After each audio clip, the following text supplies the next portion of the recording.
আসসালামু আলাইকুম ভিউয়ার্স, আপনারা দেখতে পাচ্ছেন জায়গাটি বেশ সুন্দর।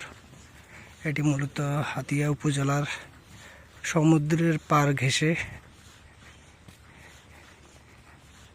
দৃশ্যমান একটি চর এলাকা, যেখানে অনেক বৃক্ষাদি জন্মেছে এবং এখানে মোটামুটি দৃশ্য বেশ ভালোই। আপনারা আসলে এখানকার সৌন্দর্য উপভোগ করতে পারবেন।